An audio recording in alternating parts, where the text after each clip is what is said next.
ගෞරවනීය අපේ හාමුදුරන් වහන්සේලාගෙන් කුරුක්කල්තුමාලාගෙන් අවසරයි. கௌரவமிக்க எமது பிக்கு மாரே அதே போன்று எமது கௌரவமிக்க மத தலைவர்களே அனைவருக்கும் வணக்கம். මේ අවස්ථාවට සම්බන්ධ වෙලා ඉන්න අපේ ප්‍රවාහන ඇමතුමා ඒ වගේම දීවර ඇමතුමා இந்நேரத்திலே கலந்து கொண்டிருக்கும் எமது அமைச்சர் நெடுஞ்சாலைகள் அமைச்சர் அதே போன்று கடற்தொழில் நீரியல் அமைச்சர் ඒ වගේම පාර්ලිමේන්තු මන්ත්‍රීවරුන් වන අපේ කුමරන් සහෝදරයා රාම් සහෝදරයා அதே போன்று பாராளுமன்ற உறுப்பினர்களான இளங்குமரன் රජීවන් සහෝදරයා ரஜீவன் தோழர் அவர்கள் භවනානන්දන් සහෝදරයා பவானந்தன் தோழர் அவர்கள் ඇතුළු සහභාගීලා ඉන්න අම්මලා තාත්තලා සහෝදර සහෝදරයන් අවසරයි. உள்ளிட்ட இங்கு கலந்து கொண்டிருக்கும் அனைவருக்கும் வணக்கம். පළමු කොටම තමුන්නාන්සේලා සියලු දෙනාටම අපි ස්තුතිවන්ත වෙනවා. පහුගිය මහා මැතිවරණයේදී මේ යාපනයේ දිස්ත්‍රික්කයේ මේ ප්‍රදේශවල විශාල ජනතාවක් අප කෙරෙහි විශ්වාසය තබලා ඡන්දෙ දුන්නා. முதற்கண் இங்கு கூடியிருக்கும் இந்த மக்களுக்கு பொதுவாக யாழ்ப்பாணத்தில் இருக்கும் மக்களுக்கு இந்த கடந்த தேர்தல்களிலே தேசிய மக்கள் சக்தியின் வெற்றிக்காக பாடுபட்டு கஷ்டப்பட்டு எங்களுக்கு ஒத்துழைப்பை வழங்கிய தொடர்பாக அனைத்து மக்களுக்கும் இந்த நேரத்திலே நன்றியை தெரிவித்துக் கொள்கின்றேன். ඒ ඡන්දය ජාතික ජනබලවේගයේ ආණ්ඩුවක් හදන්න විතරක් ඉවහල් වුණු උපයෝගී වුණු ඡන්දයක් නෙවෙයි. அந்த வாக்கு என்பது தேசிய மக்கள் சக்தியின் ஒரு அரசாங்கத்தை அமைப்பதற்காக மட்டும் வழங்கிய ஒரு வாக்கு அல்ல. තමුන්නාන්සේලා ඡන්දෙ දීලා අපේ മന്ത്രിවරු ගණනාවක් පාර්ලිමේන්තුවට ඇරියා. ඒක අපේ ආණ්ඩුව හදන්න ශක්තියක්. நீங்கள் வாக்களித்து பாராளுமன்ற உறுப்பினர்களை பாராளுமன்றத்திற்கு அனுப்பி ஒரு அரசாங்கத்தை அமைப்பதற்காக ஒத்துழைப்பு வழங்கினீர்கள். அது எமக்கு பெரிய ஒரு சக்தி ஆகியது. හැබැයි ඊට වඩා ලොකුම ශක්තිය තමයි අපේ රටේ ජනතාව එකතු කරන්න තමුන්නාන්සේලා ඡන්දෙ දුන්නා. அதையும் விட மிகப்பெரிய சக்தி தான் இந்த நாட்டிலே மக்கள் அனைவருமே ஒன்று சேர்ப்பதற்காகவும் அந்த வாக்களித்துள்ளீர்கள். அதுதான் மிகப்பெரிய சக்தியாக நாங்கள் இந்த தேர்தல் முடிவுகளிலே காண்கின்றோம். ලංකාවේ පළමු වතාවට ආණ්ඩුවක් හැදුනා. උතුරේ ජනතාවද දකුණේ ජනතාවද නැගෙනහිර ජනතාවද කඳුකරේ ජනතාවද සියලු ජනතාවගේ විශ්වාසය දිනාගත්තු ආණ්ඩුවක්. இலங்கையிலே முதற் தடவையாக ஒரு அரசாங்கம் அமைக்கப்பட்டது. இலங்கையிலே வாழ்கின்ற வடமாகாண மக்கள், தென் மாகாண மக்கள், கிழக்கு, மேற்கு, மலையகம் இவ்வாறான அனைத்து மாகாணங்களையும் பகுதிகளையும் ஒன்று சேர்த்த ஒரு அரசாங்கம் தான் இம்முறை.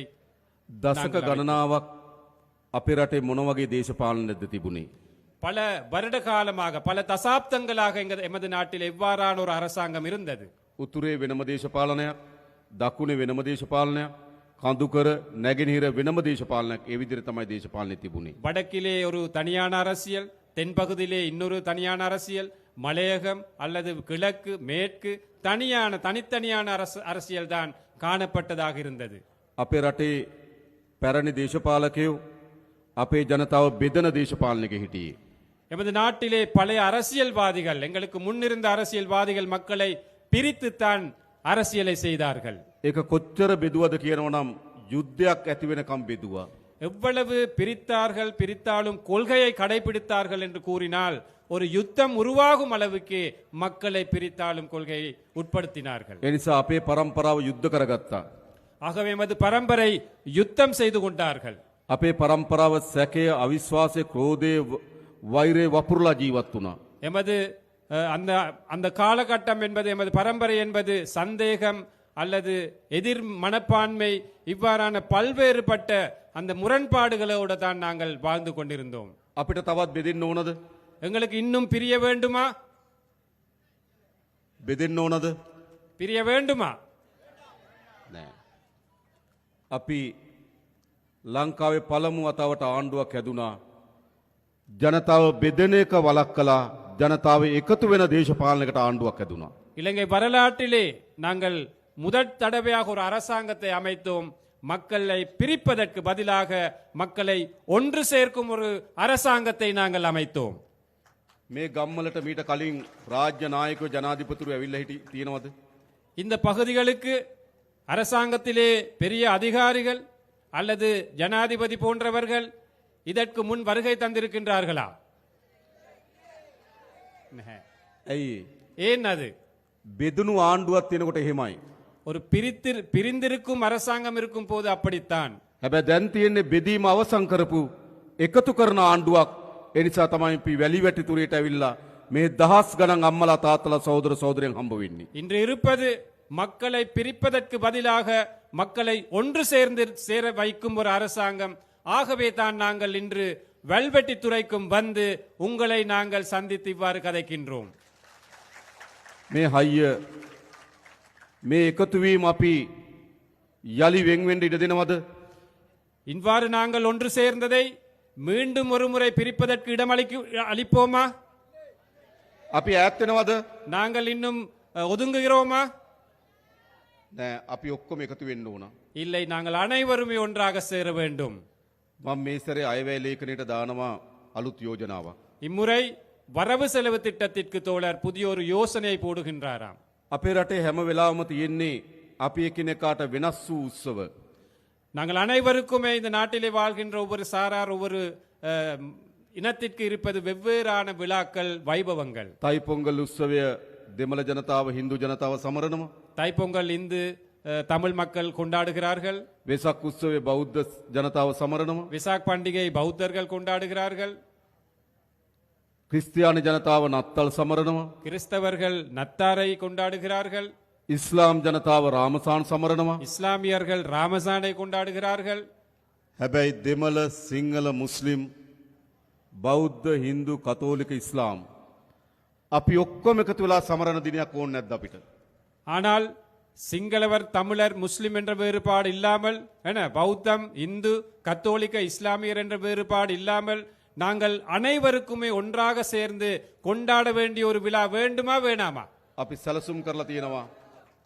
අපි සැලසුම් කරලා තියෙන ඔක්තෝබර් මාසේ මේ සියලු ජනපජාවන්ගේ සංස්කෘතීන්, ආහාර රටා, ජීවන රටාව, ඒ වගේම අඳින පළඳින රටා මේ ඔක්කොම එකට එකතු වෙලා සංගීතය, නාට්‍ය, කවි මේ ඔක්කොම එකතු කරලා ජාතියේ මහා මංගල්‍යය අපි ලෑස්ති කරලා තිබෙනවා. ஆகவே இந்த நாட்டிலே இருக்கும் அனைத்து மக்களுடைய ஒன்று சேர்வினால் அக்டோபர் மாதத்திலே, அதாவது இந்த நாட்டில் அனைத்து மக்களுடைய கலாச்சாரம், பண்பாடு, பழக்க வழக்கங்கள், உடை அலங்காரங்கள் அல்லது உணவுப் பொருள் தயாரிப்பு, உணவு கலாச்சாரம், இவை அனைத்துமே ஒன்று சேர்த்த ஒரு விழாவை நடத்துவதற்காக நாங்கள் திட்டமிட்டு இருக்கின்றோம். අපි ඈත් වෙලා හිටියට අපේ දරුවන්ට ඈත් වෙලා ඉන්න දෙන්න හොඳ නෑ. நாங்கள் கடந்த காலங்களிலே பிரிந்திருந்தாலும் எமது பிள்ளைகளுக்கு அந்த பிரிப்பதற்கான சூழலை நாங்கள் உருவாக்க கூடாது. අපේ පරම්පරාව යුද්ධ කරගත්තට අපේ දරුවන්ගේ පරම්පරාවට යුද්ධ කරගන්න ඉඩ දෙන්නේ නෑ. எமது பரம்பரை யுத்தம் செய்தாலும் எமது பிள்ளைகளுக்கு ஒரு யுத்தத்தை ஏற்படுத்த நாங்கள் கூடாது. උතුරේ දකුණ නැගෙනහිර සියලු දරුවන් එකට එකතු වෙන රාජ්‍යයක් බවට මේ රාජ්‍ය අපි පත් කරනවා. வடக்கு, தெற்கு, கிழக்கு, மேற்கு என்ற அனைத்து பகுதிகளிலுமே உள்ள பிள்ளைகளை ஒன்று சேர்க்கும் ஒரு தேசிய விழாவாக நாங்கள், தேசிய அரசாங்கத்தின் முடிவுகளாக இதை நாங்கள் முன்னெடுப்போம். ලංකාවේ පළමු වතාවට ආණ්ඩුවක් හැදුනා පොඩි මිනිස්සුන්ගේ ආණ්ඩුවක්. இலங்கை வரலாற்றிலே முதற் தடவையாக சாதாரண மக்களுடைய ஒரு அரசாங்கம் அமைக்கப்பட்டிருக்கின்றது. එහෙම නෙවෙයිද? அப்படி இல்லையா? මීට කලින් ආණ්ඩු හැදුනේ ලොකු පවුල් වලින්. இதற்கு முன் அரசாங்கங்கள் அமைந்தது பெரிய பெரிய பணக்கார வர்க்கத்தின் அந்த தேவைக்கேற்ப அவர்கள் தான் தலைவர்கள். තාත්තා අගමැති, අම්මා අගමැති, දුව ජනාධිපති. அப்பா பிரதமர், அம்மா பிரதமர், மகள் ஜனாதிபதி. එහෙමනේ. அப்படித்தானே? අයියා ජනාධිපති, මල්ලි ජනාධිපති. அண்ணாவும் ஜனாதிபதி, தம்பியும் ஜனாதிபதி. මාමා ජනාධිපති, බෑනත් ජනාධිපති. மாமா ஜனாதிபதி, மருமகன் ஜனாதிபதி. පහුගේ ජනාධිපති ඡන්දෙදි උත්සාහ කරා ජනාධිපතිවරුන්ගේ දරුවෝ දෙන්නෙකුත් ජනාධිපති වෙන්න. கடந்த ஜனாதிபதி தேர்தலிலே உங்களுக்கு தெரியும், 2 ஜனாதிபதிமார்களுடைய மகன்மார்களும் ஜனாதிபதி அந்த தேர்தலிலே போட்டியிட்டார்கள். එහෙමනේ. அப்படித்தானே? ඒකනේ බලය තිබ්බේ කාගාවද? அப்படி என்றால் அதிகாரம் யார்ட கையில இருந்தது? උඩ ඉන්න පවුල් ගාව තමයි බලය அந்த තිබ්බේ. மேல் மட்டத்திலே இருந்த ஒரு வர்க்கத்தின் கையில தான் அதிகாரம் இருந்தது. හැබැයි මේ රටේ ජනතාව ஆனால் இந்த நாட்டிலே மக்கள் පහුගිය ජනාධිපතියන්ට තීන්දුවක් ගත්තා. கடந்த ஜனாதிபதி தேர்தலில் ஒரு முடிவெடுத்தார்கள். උඩ පවුල් වලින් மேல்மட்ட அந்த வர்க்கத்தில் இருந்து බලය පහළ පවුල් අතර මාරු කරන්න. அந்த அதிகாரத்தை சாதாரண மக்களிட கையிலே வழங்க வேண்டும் என்று. හොඳ නැද්ද? நல்லமா கெட்டதா? නල්ලම්. නල්ලම්. නේද? දැන් අපිට තියෙන මොකද්ද? இப்போ எங்கள் முன்னூர் இருக்கும் දැන් හදලා තියෙනවා පොඩි මිනිස්සුන්ගේ ආණ්ඩුවක්. இப்போ எமக்கு முன் சாதாரண மக்களுடைய ஒரு அரசாங்கம் இருக்கின்றது. අපේ රාමලිංගම් සහෝදරලා, எமது ராமலிங்கம் தோழர், අපේ කුමරන් සහෝදරලා, எமது குமரன் தோழர், අපේ සහෝදරවරු எமது அனைத்தும் தோழர்கள், මේ කිසි කෙනෙක් පවුල් වලින් බලය ආපු අය නෙවෙයි. இவர்கள் யாருமே குடும்பத்தில் வாழையடியாக அதிகாரத்திற்கு வந்தவர்கள் அல்ல. සාමාන්‍ය මිනිස්සුන්ගේ දරුවෝ. சாதாரண மக்களுடைய பிள்ளைகள். මේ ප්‍රදේශයේ අපේ විශාල වැඩ කොටසක් වැඩ කරන இந்த பகுதியிலே நிறைய வேலைகள் செய்கின்றோம். මේ රැස්වීම ලෑස්ති කරන්නත් විශාල වෙහෙසක් දරපු இந்த கூட்டத்தை ஏற்பாடு செய்வதற்கு கூட அதிகளவாக பாடுபட்ட අපේ රූබන් සහෝදරය எமது ரூபன் தோழர். සාමාන්‍ය මිනිස්සු අපි. சாதாரண மக்கள் நாங்கள். එහෙනම් දැන් ආණ්ඩුවක් හැදලා තියෙන මොන වගේ ආණ්ඩුවක්ද? ஆகவே ஒரு அரசாங்கம் அமைந்திருக்கின்றது. எவ்வாறான அரசாங்கம்? අපේ ආණ්ඩුවක්. எமது அரசாங்கம். එහෙම නෙවෙයිද? அப்படி இல்லையா? මේක කාගේ ආණ්ඩුවද? இது யாருடைய அரசாங்கம்? අපේ ආණ්ඩුව. எமது අපි அரசாங்கம். ඔක්කොගේම ආණ්ඩුව. எமது அனைத்து மக்களுடைய அரசாங்கம்.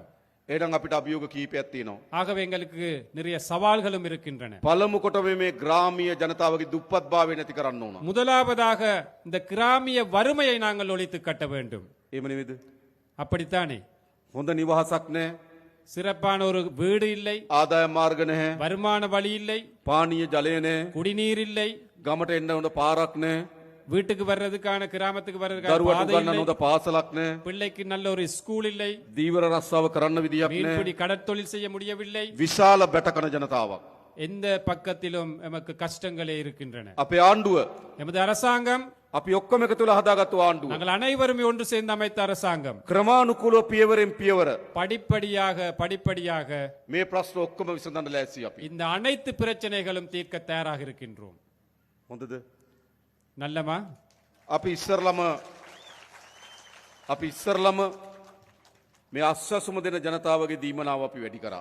நாங்கள் ஏற்கனவே இந்த நலன்புரி கொடுப்பனவு, அஸ்வசும கொடுப்பனவு கொடுப்பதை நாங்கள் நீடித்து அந்த அளவையும் கூட்டி இருக்கின்றோம். අපේ දුප්පත් අම්මා තාත්තගේ දරුවට ඉස්කෝලේ යන්න පාසල් පොත්පත් මිලදී ගන්න විදිහක් නැහැ. எங்கள வறுமைக்குட்பட்ட பெற்றோர்களுக்கு தனது பிள்ளையை பாடசாலைக்கு அனுப்புவதற்கு அந்த பாடசாலை உபகரணங்களை பெற்றுக்கொள்ள முடியாமல் இருந்தது. අපි අස්වැසුම ලබන සියලු පවුල්වල දරුවන්ට රුපියල් 6000ක් දුන්න පාසල් පොත් උපකරණ මිලදී அந்த ගන්න. அஸ்வசும கொடுப்பனவை பெற்றுக்கொள்ளும் பெற்றோர்களுக்கு அந்த பிள்ளைகளுக்கு வழங்குவதற்காக 6000 ரூபாய் நிதி ஒதுக்கினம் பாடசாலை உபகரணங்களை பெற்றுக்கொள்வதற்காக. ඒ විතරක් නෙවෙයි දැන් අපි තීන්දුවක් ගත්තා.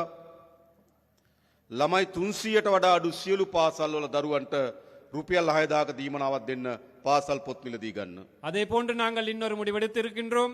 300க்கு குறைந்த பிள்ளைகள் படிக்கும் பாடசாலைகளிலே அந்த அனைத்து பிள்ளைகளுக்கும் 6000 ரூபாய் கொடுப்பனவு பாடசாலை உபகரணங்கள் பெற்றுக்கொள்வதற்காக வழங்குவோம் என்று. ඇයි අපි එහෙම කරන්නේ?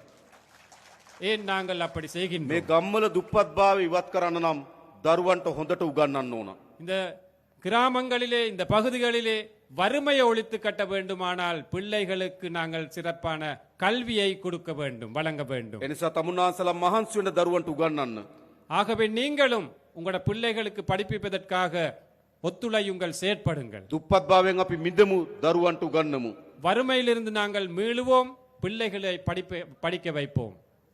අපි තීන්දුවක් අරන් තියෙනවා සියලු පාසල්වල ගුරු පුරප්පාඩු ඉවත් කරලා විශේෂයෙන්ම මේ අවුරුද්දේ අපි අලුතෙන් ගුරුවරු බඳව ගන්නවා පුරප්පාඩු වලට.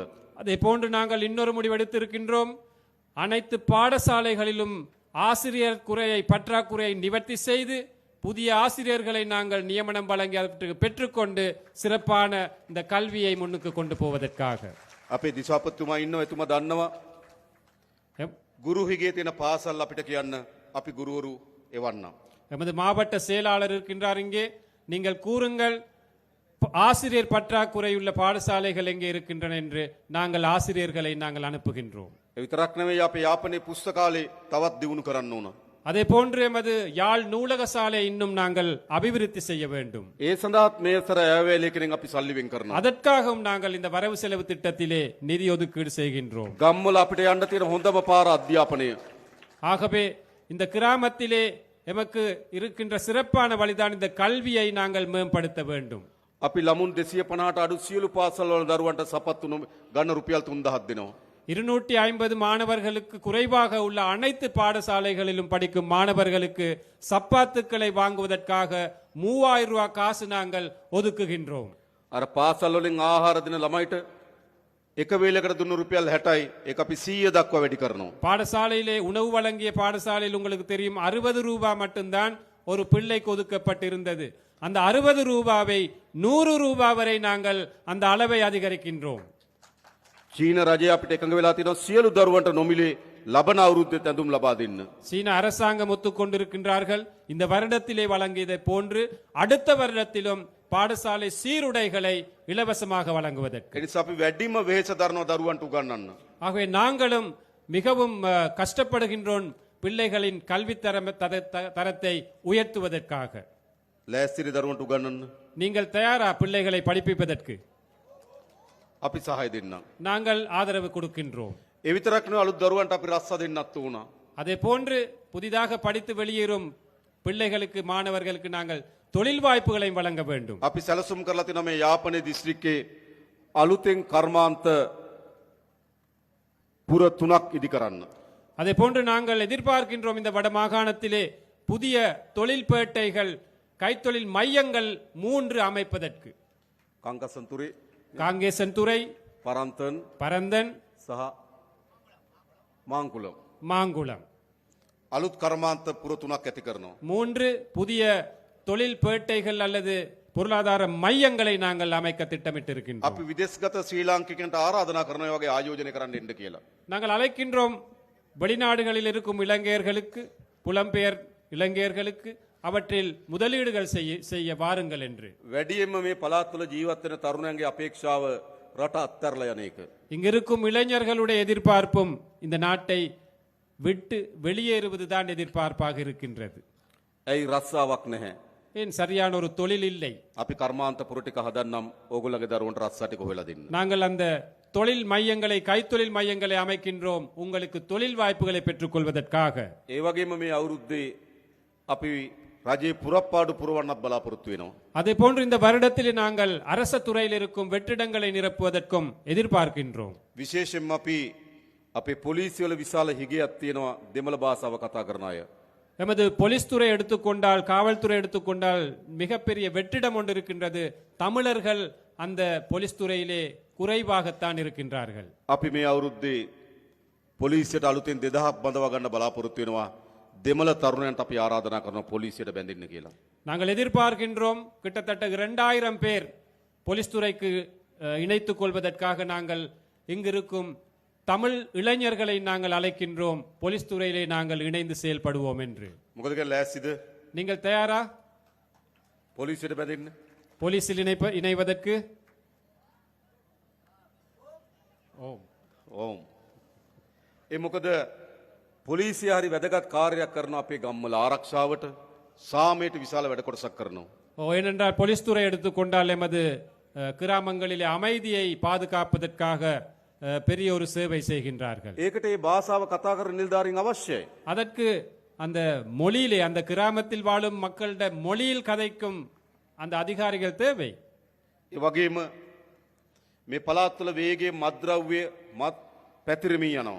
அதே போன்று எங்களுக்கு தெரியும் இந்த பகுதிகளில் கூட பாரிய அளவிலே போதை வஸ்து, இந்த பாவனை, அந்த விஸ்தரிப்பு நடந்து கொண்டிருக்கின்றது. අපේ තරුණ පරම්පරාව විශාල ලෙස මත්ද්‍රව්‍ය වලට ගොදුරු වෙමින් තිබෙනවා. நமது இளம் சமுதாயம் இந்த போதை வஸ்துக்கு பெருமளவாக அடிமைப்பட்டு வருகிறார்கள். අපි මේක නතර කරන්න ඉතාමත් ශක්තිමත් වැඩපිළිවෙලක් හදලා තියෙනවා. இதை நிறுத்துவதற்காக நாங்கள் பெரும் சக்தி வாய்ந்த ஒரு திட்டத்தை நாங்கள் முன்னெடுத்து வருகின்றோம். හැබැයි ඔයගොල්ලන්ගේ සහයත් අවශ්‍යයි. ஆனால் அதற்கு உங்களுடைய ஒத்துழைப்பும் எங்களுக்கு தேவைப்படுகின்றது. අපි එකතු වෙලා මේ මත්ද්‍රව්‍ය තුරන් කරමු. நாங்கள் ஒன்றிணைந்து இந்த போதை வஸ்து பிரச்சனையை தோற்கடிப்போம். ඒ වගේම අපි දන්නවා විශාල ඉඩම් ගැටලුවක් තියෙනවා මේ යාපනයේ ජීවත් වෙන ජනතාවට. அதே போன்று இந்த யாழ் மாவட்டம் அல்லது வடமாகாணத்தை எடுத்துக்கொண்டால் காணி பிரச்சனை என்பது பெரிய ஒரு பிரச்சனையாக இருக்கின்றது. අපේ ප්‍රතිපත්තිය எமது கொள்கை ජනතාවගේ ඉඩම් ජනතාවට ලබා දිය යුතුයි. எமது கொள்கை மக்களுடைய காணியை மக்களுக்கு வழங்க வேண்டும் என்பது. ආරක්ෂාවට සංවර්ධනයට ආණ්ඩුවට ඉඩම් පවරා ගැනීමේ අයිතිය තියෙනවා. பாதுகாப்புக்கு அபிவிருத்திக்கு காணியை எடுத்துக்கொள்ளும் உரிமை அரசாங்கத்துக்கு இருக்கின்றது. ඒත් බොරුවට ඉඩම් තියාගෙන ඉන්න බෑ. ஆனாலும் பொய்யுக்கு காணியை அரச தரப்பிலே வைத்துக் கொள்வது தவறு. අපි දන්නවා තාමත් පවුල් විශාල 1500කට ආසන්න ප්‍රමාණයක් නේද?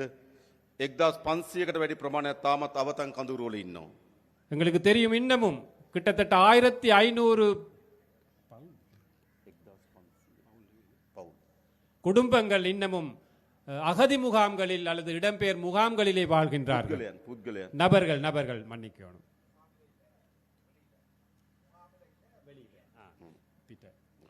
ඒ නිසා ඒගොල්ලන්ට අපි ඉක්මනින්ම තමන්ගේ වාසස්ථාන ලබා දෙන්න කටයුතු කරනවා. ஆகவே அவர்களுக்கும் நிரந்தரமான வீடுகள் வீட்டு வசதிகளை செய்து கொடுப்பதற்காக நாங்கள் முடிவெடுத்திருக்கின்றோம். අපි ඉඩම් ගැටලුව විසඳන්න. நாங்கள் காணி பிரச்சனை தீர்க்கின்றோம். ඒ විතරක් නෙවෙයි ගම්වල அது மட்டுமல்ல, கிராம மட்டத்திலே විශාල ලෙස පාරවල් කඩා වැටලා තියෙන්නේ. நிறைய பாதைகள் போக இயலாத ஒரு நிலையில இருக்கின்றன. ගම් වතුර නිසා හානි වුණා. வெள்ளப்பெருக்கு பிரச்சனை இருக்கின்றது. කාලයක් තිස්සේ නඩත්තු නොකරපු නිසා හානி වෙලා நீண்ட තියෙනවා. நாட்களாக அந்த பாதையை பராமரிக்கவில்லை. අපි අද දිස්ත්‍රික් සංවර්ධන කමිටුව කැඳෙව්වා. நாங்கள் இன்று மாவட்ட அபிவிருத்தி குழு கூட்டத்தை கூட்டினோம்.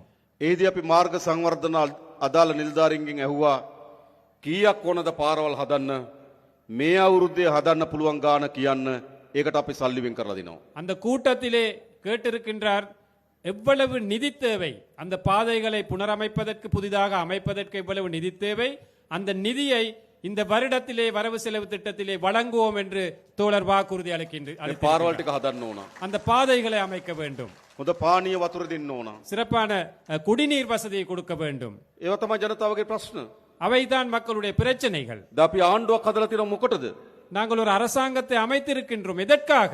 ජනතාවගේ ප්‍රශ්න විසඳන්න ආණ්ඩුවක්. மக்களுடைய பிரச்சனைகளை தீர்ப்பதற்கான அரசாங்கம். ජනතාවගේ ආණ්ඩුවක් மக்களுடைய அரசாங்கம் අපි හදලා තියෙනවා. நாங்கள் அமைத்திருக்கின்றோம். අපි දන්නවා දැන් කාලාන්තරයක් තිස්සේ எங்களுக்கு தெரியும், நீண்ட நாட்களாக මේ උතුරු මුහුද இந்த வடமாகாண இந்த கடற்பரப்பு විශාල දීවර ගැටලුවක් තියෙනවා. பெரும்பான்மையான மீன்பிடி கடற்தொழில்களுடைய பிரச்சனைகள் காணப்படுகின்றன. අපේ දීවර ජනතාව එකෙන් විශාල ලෙස බැට කනවා. எமது மீனவர்கள் அதில் கவலைப்படுகின்றார்கள், கஷ்டப்படுகின்றார்கள். මුහුදේ තියෙන පරිසර පද්ධතිය පවා විනාශයට ලක් වෙනවා. அந்த கடல் அடியில் உள்ள அந்த நிலைகள் கூட, சுற்றுச்சூழல் கூட அழிவடைந்து අපේ வருகின்றன. දීවරෙන්ට මුහුද යන්න බැරි තත්ත්වයක් ඇති වෙලා තිබෙනවා. எமது மீனவர்களுக்கு கடற்தொழிலுக்கு போக இயலாத ஒரு நிலை இருக்கின்றன. මේ ප්‍රශ්නේ විසඳන්න ඕන. அந்த பிரச்சனை தீர்க்க வேண்டும். අපි ඉන්දියානු රජයත් එක්ක කීප අවස්ථාවකදී සාකච්ඡා කරා. நாங்கள் இந்திய அரசாங்கத்திடம் பல தடவைகள் பேச்சுவார்த்தை நடத்தினோம். නාවික හමුදාවන්ට අපි ආරක්ෂාව තහවුරු කරන්න කියලා නියෝග දුන්නා. கடற்படைக்கு எமது கடற்பரப்பிலே பாதுகாப்பை வலுப்படுத்த வேண்டும் என்ற அந்த கட்டளை நாங்கள் விட்டிருக்கின்றோம். ද පියවරෙන් පියවර படிப்படியாக ක්‍රමානුකූලව මේ දීවරයන් මුහුණ දී තිබෙන ගැටලුව අපි විසඳන්න කටයුතු කරනවා. இந்த கடற்தொழிலாளர்கள் மீனவர்கள் முகம் கொடுக்கும் பிரச்சனைகளை நாங்கள் தீர்ப்போம். මේ මුහුද තමුන් වහන්සේලාගේ මුහුද. இந்த கடற்பரப்பு என்பது உங்களுடைய கடல். මාළුවන් අල්ලන්න අයිතිය තියෙන තමුන් වහන්සේලාට. மீன் பிடிக்கும் உரிமை இருப்பது உங்களுக்கு. ඒ අයිතිය අපි තහවුරු කරන්න ඕන. அந்த உரிமையை நாங்கள் உறுதிப்படுத்த வேண்டும். ඒ සඳහා අපිට කාලයක් දෙන්න. அதற்கு சில காலங்கள் எங்களுக்கு வழங்குங்கள். හැබැයි විසඳන්න ඕනේ ප්‍රශ්නේ. கட்டாயமாக நாங்கள் அதை தீர்க்க வேண்டும், தீர்க்க வேண்டிய ஒரு பிரச்சனை. අපේ දීවර ජනතාව බයෙන් எமது மீனவர்கள் பயந்து මුහුදු යන්නේ නැතුව கடலுக்கு செல்லாமல் මුළු මාළු සම්පතම විනාශ කරමින් ஒட்டுமொத்த மீன் வளத்தையும் அழித்த வண்ணம் නීති විරෝධී ටෝලර් යාත්‍ර උපයෝග කරගනිමින් சட்டவிரோதமான ட்ரோலர்களை பயன்படுத்தி මේ කරන විනාශය නතර කළ යුතුයි. இந்த அழிவை நிப்பாட்ட வேண்டும். கட்டாயமாக නතර කරන්න ඕනේ නැද්ද? நிப்பாட்ட வேணாமா? வேணும். අපි ඒක කරන්න ඕන. நாங்கள் அதை செய்ய வேண்டும். අපි ඒ සඳහා වැඩ කටයුතු කරමින් ඉන්නවා. அதற்காக நாங்கள் செயல்பட்டு கொண்டிருக்கின்றோம். මොකද මේක අපේ මුහුද අපේ ජනතාව. இது எங்களுடைய மக்கள், எமது கடற்பரப்பு. එයින්ද ප්‍රශ්න අපි විසඳීම සඳහා උපරිම උත්සාහයක් දරනවා. ஆகவே பிரச்சனைகள் தீர்ப்பதற்காக நாங்கள் முழு மூச்சாக செயல்படுவோம். ඒ වගේම පහුගිය මැතිවරණයේදී அதே போன்று கடந்த தேர்தலிலே ජනතාවගේ විශාල උවමනාවක් තිබුණා. மக்களுடைய மிகப்பெரிய ஒரு எதிர்பார்ப்பாக இருந்தது අපේ රටේ මේ දේශපාලන සංස්කෘතිය වෙනස් කරන්න. எமது நாட்டிலே இந்த அரசியல் கலாச்சாரத்தை மாற்றி அமைக்க வேண்டும் என்று. අපේ රටේ දේශපාලනය තිබුණේ எமது நாட்டில் அரசியல் இருந்தது, මහජනයාට වඩා උඩින් ඉන්න දේශපාලනයක්. மக்களை விட மேலாக இருக்கும் அரசியல் தான் எமது நாட்டிலே காணப்பட்டது. මහජනයාත් එක්ක සමීප දේශපාලනයක් නෙවෙයි. மக்களுடைய நெருக்கம் ஒன்று இருக்கவில்லை. නායකයෝ ඉන්නේ ජනතාවට වඩා උඩින්. தலைவர்கள் இருப்பது மக்களை விட மேலாக. මහජනයාගේ ධනෙ විශාල ප්‍රමාණයක් පාලකයෝ නාස්ති කරනවා. உங்களுடைய வரிப்பணத்தை அதிகாரிகள் எவ்வளவு வீணாக்கினார்கள், විශාල ප්‍රමාණයක් හොරකම් කරනවා. அதிகளவானதை களவெடுத்தார்கள், திருடினார்கள். අපි ඒක නතර කරපු ආණ්ඩුවක්. அதை நிறுத்திய அரசாங்கம் ஒன்று எமது அரசாங்கம் என்பது. මේ කංකසන්තුරෙත් හදලා තියෙනව නේද ජනාධිපති මන්දිරය? வெல்வெட்டித்துறை அல்லது காங்கேசன் துறையிலையும் இருக்குதானே ஜனாதிபதி மாளிகை ஒன்று. දැකලා තියෙනව නේද? கண்டிருக்கிறீங்களா? மயிலட்டி මයිලිටි ප්‍රදේශයේ තියෙනවා. ඔව්. මෙහෙට ජනාධිපති මන්දිරයක් ඕනද? இங்க ஜனாதிபதி மாளிகை ஒன்று தேவையா? මට නම් එපා. ஓ, தோழருக்கு வேணாமா? ඕගොල්ලන්ට ඕනද? உங்களுக்கு வேணுமா? வேண்டாம். මට එපා. ஓ, தோழருக்கு வேண்டாமாம் அது. අපි අද දිසාපතිතුමාටත් ආණ්ඩුකාරතුමාටත් කිව්වා ඒකට ගැලපෙන ව්‍යාපෘතියක් හොයලා දෙන්න. අපි ඒකට ජනාධිපති මන්දිරය දෙන්න. இன்று மாவட்ட செயலாளருக்கும் அதே போன்று ஆளுநர் அவர்களுக்கும் கூறினாராம், அந்த மாளிகை தொடர்பாக எதிர்காலத்தில் அதை எப்படி பராமரிப்பதற்கான உரிய திட்டம் ஒன்று அமையுங்கள், அதற்கு ஆதரவு அளிக்கிறோம் என்று. හොඳද? நல்லமா? ඒක යුනිවර්සිටි එකක් දාන්න හොඳයි නම් අපි ඒක කරමු. ஓ, அதுல பல்கலைக்கழகம் ஒன்று போட வேணுமா இருந்தா அதுக்கு சப்போர்ட் பண்றோம். සංස්කෘතික මධ්‍යස්ථානයක් දාන්න ඕන නම් ඒක කරමු. கலாச்சார ஒரு மண்டபமாக அமைக்க வேண்டும் என்றால் அதற்கு ஆதரவு தெரிவிக்கும். හොඳයිනේ. நல்லமா?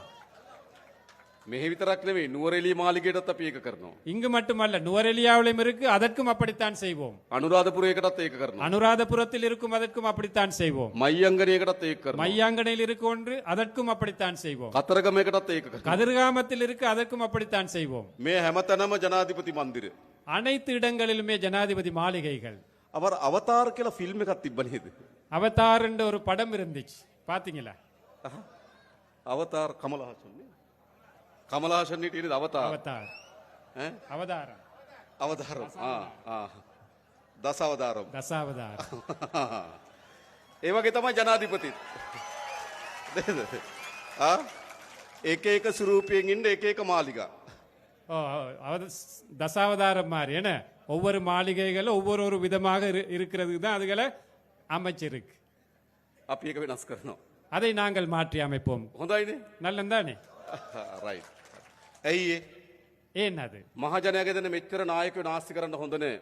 மக்களுடைய பணத்தை வீணாக்க கூடாது இந்த தலைவர்கள். මහජනයාගේ ධනය නායකයෝ මෙච්චර වියදම් කරන්න හොඳ නෑ. மக்களுடைய பணத்தை இந்த அரசியல் தலைவர்கள் இவ்வாறு செலவழிக்க கூடாது. අපි දුප්පත් රටක්.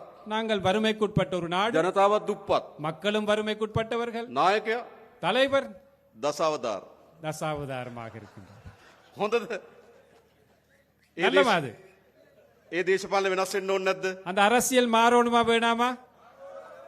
අන්න ඒ දේශපාලන අපි වෙනස් කරලා තියෙනවා. அந்த அரசியலை நாங்கள் மாற்றிருக்கின்றோம். මේ දේශපාලන තමයි අපේ රට ඕන. இந்த அரசியல் தான் நமக்கு தேவைப்படுவது. ඒ නිසා අපේ රට ගොඩනැගීමේ දිශාවට අපි පය තබලා තියෙනවා.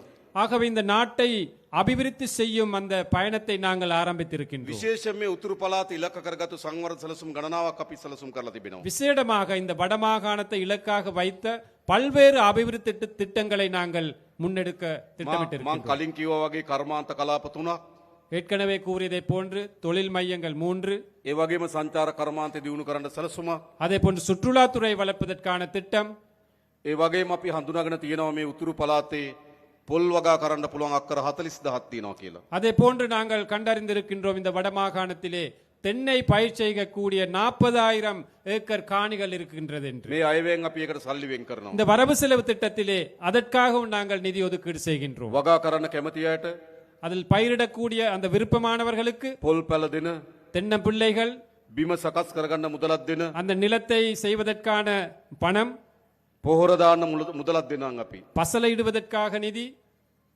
நாங்கள் வழங்குவோம். ඔගොල්ලෝ වගා කරන්න. ලෑස්තිද? நீங்கள் பயிரிட விருப்பமாக இருந்தால் நாங்கள் அவற்றை வழங்க தயாராக இருக்கின்றோம். වගා කරන්න ඕන. தென்னை பயிற்சியை நாங்கள் අපි முன்னெடுக்க வேண்டும். ඔක්කොම එකතු වෙලා මේ රට හදන්න ඕන. நாங்கள் அனைவருமே ஒன்றிணைந்து இந்த நாட்டை கட்டியெழுப்ப வேண்டும். මම දන්නවා මේ උතුරු පළාතේ ජනතාව எனக்கு தெரியும் இந்த வடமாகாணத்திலே உள்ள மக்கள் විශාල ලෙස කුස්කර්මාන්තයේ විහිසන ජනතාවක්. கணிசமான மக்கள் விவசாயத்துறையில் ஈடுபடுகின்றார்கள். හැබැයි නිසි මිලක් නැහැ. ஆனால் சரியான விலை இல்லை, නිසි සැලැස්මක් නැහැ. சரியான ஒரு திட்டம் ஒன்று இல்லை. එඳ ගොවි ජනතාව මූණ දී තියෙන ගැටලු වලට අපි විසඳුම් හොයන්න.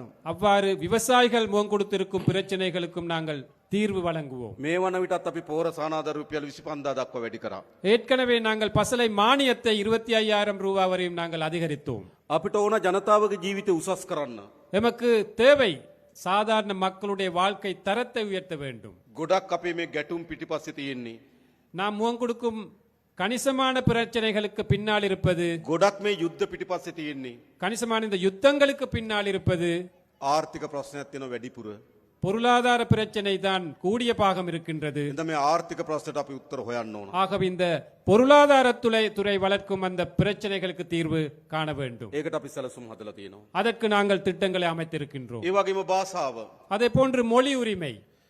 අපි ප්‍රධාන වශයෙන් සිංහල දෙමළ භාෂාව කතා කරන ජන කණ්ඩායම් දෙකක් ඉන්නවා. பிரதானமாக இந்த நாட்டிலே தமிழ், சிங்களம் என்ற மொழிகளை கதைக்கும் மக்கள் இருக்கின்றோம். ඒ හැම පුරවැසියෙකුටම அந்த அனைத்து பிரஜைகளுக்கும் තමන්ගේ භාෂාවෙන් රාජ්‍යත් එක්ක ගනුදෙනු කරන තියෙන අයිතිය හදන්න ඕන. தனது தாய்மொழியிலே அரசாங்கத்துடன் தொடர்பு கொள்ளும் அந்த உரிமையை ஏற்படுத்த வேண்டும்.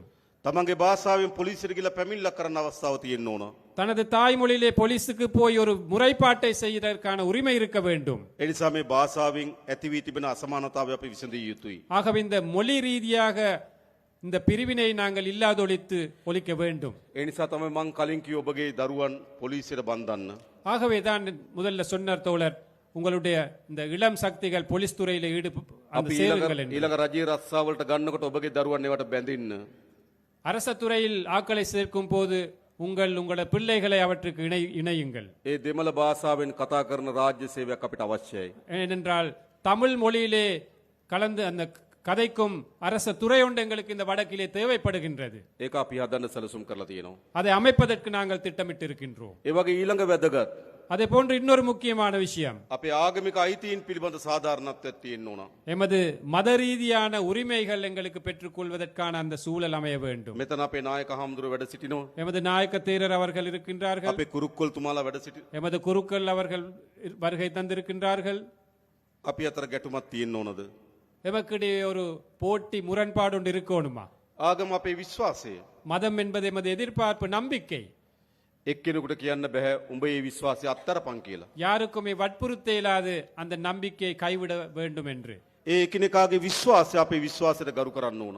அந்த ஒவ்வொரு நபர்களுடைய நம்பிக்கைக்கும் நாங்கள் நம்பிக்கையோடு செயல்படணும். අපි අපේ රටේ යලි எமது நாட்டில் மீண்டும் ஒரு முறை ආගම්වාදී மத ரீதியான முரண்பாடு, ජාතිවාදී இன ரீதியான முரண்பாடு, ගැටුමක් වර්ධනය වෙන්න ඉඩ දෙන්නේ නැහැ. ஒரு முரண்பாடு ஏற்படுவதற்கு நாங்கள் இடமளிக்க மாட்டோம். පෞගේ දවස්වල கடந்த காலங்களிலே එවැනි ජාතිවාදී සටන් පාට අරගෙන කට්ටිය ඉස්සරහට එන්න පටන් ගත්තා. அவ்வாறான இன ரீதியான கோஷங்களை எழுப்பிக் கொண்டு சிலர் முன்னுக்கு வந்தார்கள். අපි ජාතිවාදී වපුරන අයට நாங்கள் இனவாதத்தை தூவுவர்களுக்கு නීතිය උපරිමයෙන් ක්‍රියාත්මක කරනවා. சட்டத்தை உயர்ந்த பட்சத்தில் நாங்கள் நடைமுறைப்படுத்த நடவடிக்கை எடுப்போம். අපිට තවත් ජාතිවාදී ඕනද? எங்களுக்கு இன்னும் இனவாதம் வேண்டுமா?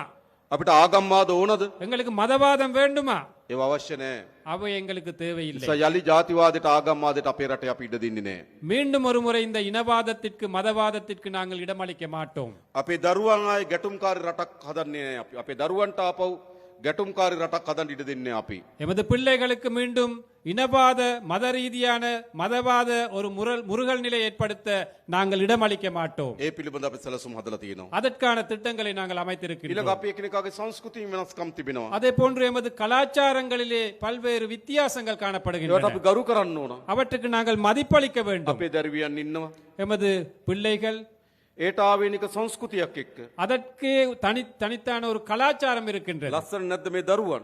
இந்த பிள்ளைகளை எடுத்துக்கொண்டால் எவ்வளவு அழகாக இருக்கின்றார்கள். ලස්සනයින අපිට.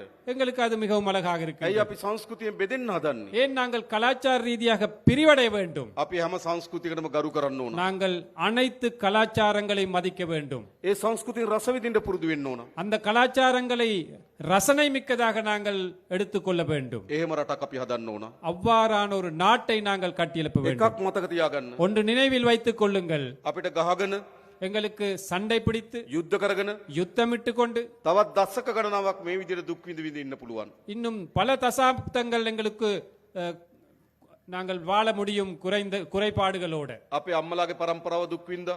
எமது பெற்றோர்களுடைய பரம்பரை கஷ்டப்பட்டார்கள். අපේ පරම්පරාව දුක් විඳා. நாங்கள் எமது பரம்பரை கஷ்டப்பட்டோம். මේ ගැටුම් යුද්ධ හදාගෙන අපිට ඕන නම් අපේ දරුවන්ගේ පරම්පරාවත් යුද්ධයකට තල්ලු කරන්න இந்த පුළුවන්. முரகல் நிலை யுத்தங்களை ஏற்படுத்தி எமது இந்த பிள்ளைகளுடைய பரம்பரையும் எங்களுக்கு தேவை என்றால் கஷ்டமான ஒரு நிலைக்கு கொண்டு போகலாம். ඒ නිසා අපිට ගහගෙන මරාගෙන ඇන කොටාගෙන රටකට ඉස්සරහට යන්න බෑ. ஆகவே சண்டை பிடித்து முரண்பட்டு இவ்வாறு ஒரு நாட்டுக்கு முன்னுக்கு போக இயலாது. අපේ රට ඉස්සරහට යන්නෙම எமது நாடு முன்னுக்கு போவதாக இருந்தால் අපි අතර සමගිය හැදුනොත් විතරයි.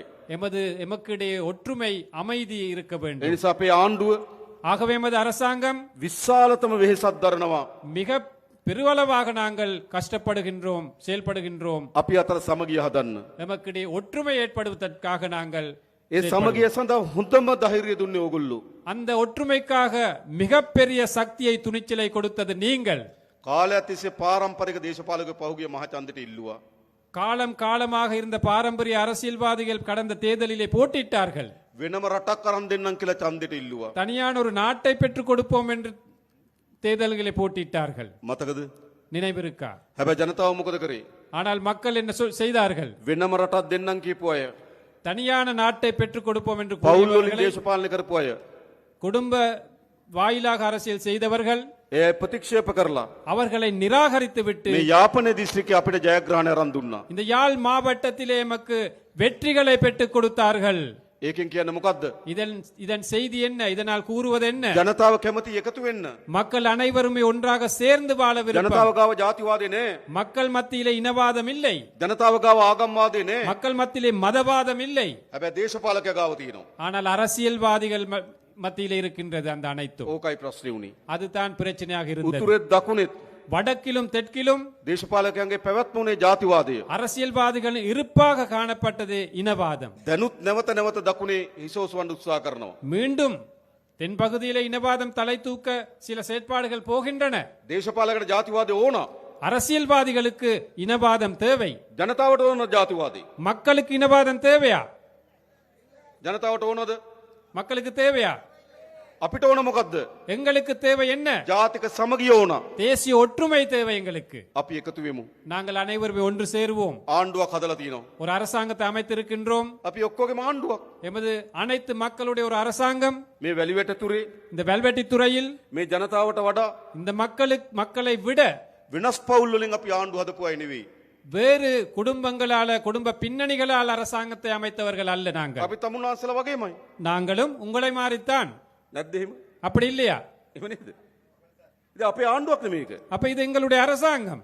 අපි මේ රට වෙනස් කරමු. நாங்கள் இந்த நாட்டை மாற்றி அமைப்போம். අලුත් යුගයකට ගෙන යමු. புதிய ஒரு யுகத்திற்காக ඒ நாங்கள் නිසා கொண்டு போவோம். තමුන්වහන්සේලා අපි කරේ තිබුණු විශ්වාසය ஆகவே எம் மீது வைத்த நம்பிக்கை අපි බිඳින්නේ නැහැ. நாங்கள் ஒருபோதும் சிதைக்க மாட்டோம். මතක තියාගන්න. நினைவில் வைத்துக் கொள்ளுங்கள். හැමදාම අපේ රටේ දේශපාලකයෝ எப்பொழுதும் எமது நாட்டு அரசியல்வாதிகள் ජනතාවගේ විශ්වාසය බිඳිනවා. மக்களது எதிர்பார்ப்பத்தை சிதைத்தார்கள். අපි මේ විශ්වාසය බිඳින්නේ නැහැ. நாங்கள் ஒருபோதும் உங்களுடைய நம்பிக்கைக்கு சீர்குலைக்க மாட்டோம், நம்பிக்கை சிதைக்க மாட்டோம். තමුන්වහන්සේලා ඉතාමත් දිගු පියවරක් තිබුවා. நீங்கள் நீண்ட ஒரு பயணத்திற்காக அடி வைத்தீர்கள். ඉතාමත් වැදගත් පියවරක් තිබ්බා. மிக முக்கியமான ஒரு அடி வைத்தீர்கள். ඉතාමත් විශිෂ්ට පියවරක් තිබ්බා. ஒரு விசேடமான ஒரு முடிவை எடுத்தீர்கள். එකතු වෙන්න ඕන කියලා තීන්දුවක් ගත්තා. ஒன்று சேர வேண்டும் என்ற அந்த முடிவை எடுத்தீர்கள். බෙදුනක ඇති කියලා තීන්දුවක් ගත්තා. பிரிந்தது காணும் என்ற முடிவை எடுத்தீர்கள். පෞගිය මහමැතිවරණ ප්‍රතිඵල වලින් පෙන්වන්නේ මොකද්ද? கடந்த பாராளுமன்ற தேர்தல் பெருபேரில் காட்டுவது என்ன? බෙදනව වෙනකොට එකතු වෙන්න ඕන කියලා. பிரிப்பதற்கு பதிலாக நாங்கள் ஒன்று சேர வேண்டும் என்பது. එකතු කරන්න අපිට පුළුවන් කියලා විශ්වාසය හැදුවා. அதை இணைக்க எமக்கு முடியும் என்ற நம்பிக்கை ஏற்படுத்தினீர்கள். අපි ඒ විශ්වාසය රකින්න.